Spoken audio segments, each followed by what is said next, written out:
Kinumpirma ng Bureau of Fire Protection ng Tarlac na mga gamit mismo ng nawawalang Pampanga beauty queen na si Geneva Lopez ang nasa loob ng natagpuan na sunog na sasakyan. Matatanda ang June 21 pang naiulat na nawawala si Geneva. At ayon sa mga kapamilya nito ay di umano'y kasama niya ang kanyang boyfriend na Israeli. Base sa impormasyon na ating nakalap ay maniningil din umano ng kanilang pautang ang dalawa.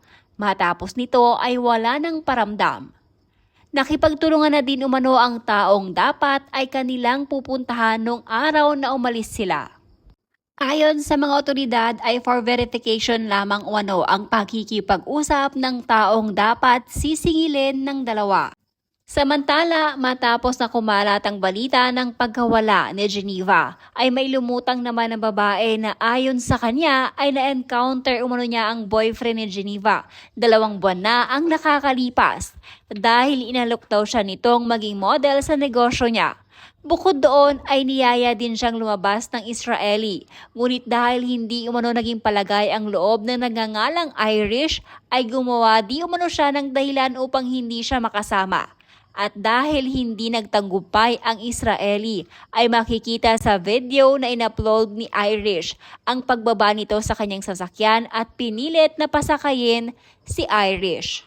Buong paglalahad ni Irish Marimla sa kanyang social media, pageant candidate nawawala, pinaghahanap ng mga otoridad ang isang mutya ng Pampanga 2023 contestant na nawawala pa noong Biyernes. Ayon sa post ng ilang pageant group sa social media, kasama umano ni Geneva Lopez na hindi mahagilap ang kanyang partner. At nang nakita ko itong post na ito ay nagdesisyon akong mag-post na din. Dahil isa na ako sa mga nakasama ng guy na yan last 2 months ago. He chat me on Instagram for introducing his company or business, like sponsorship, to model his brand, and after that, he asked me if I want to hang out and look around here in Pampanga. And I said to him, maybe in another day, because I'm going to school every Monday to Friday. After that conversation, Saturday night, we meet at in front of Nepa Mall, Angeles City. He picked me up with his red car and the plate number is AMA 7399. He tried to convince me go in a car and go to his house or hotel.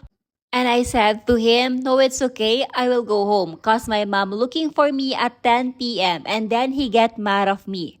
Kaya di ako sumama dahil kinutuban na ako sa una pa lang naming pagkikita. At sa coffee shop pa lang gusto ko na umuwi. Kaso ang dami niyang kwento sa akin.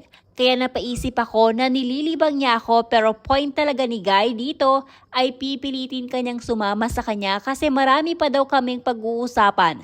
Kaso di ako sumama dahil bigla akong nakaramdam na masamang kutob. At nung nasa labas ako at naghihintay ng trike para makauwi, bigla siyang bumaba sa car niya. At ayan ang ginawa niya sa akin. Siguro nagawa niya sa akin yon dahil hindi ako sumama at pumayag na mag-look around Angeles. Hindi niya pa napapanagutan ang ginawa niya sa akin that time at hindi ko na nasabi sa family ko. Dahil nakakadagdag lang sa problema namin at hindi ko alam gagawin ko katapos ng pangyayari. Mas pinili kong sarilihin na lang itong nangyari sa akin. Mga nagugustuhan ng guy, model here in Angeles City, Pampanga. I know na kung anong gagawin niya kay Geneva Lopez dahil yan din sinabi niya sa akin. He want to go in another country with me. At simula nung day na nangyari sa akin yan, hindi na ako nakipag-ugnayan sa mga taga-ibang lugar dahil na-trauma na ako at ayaw ko na maulit yung nangyari sa akin. Not Philippine, I think I'm what do you call it? A tourist. I told you, I'm not a fucking. Ay, sis!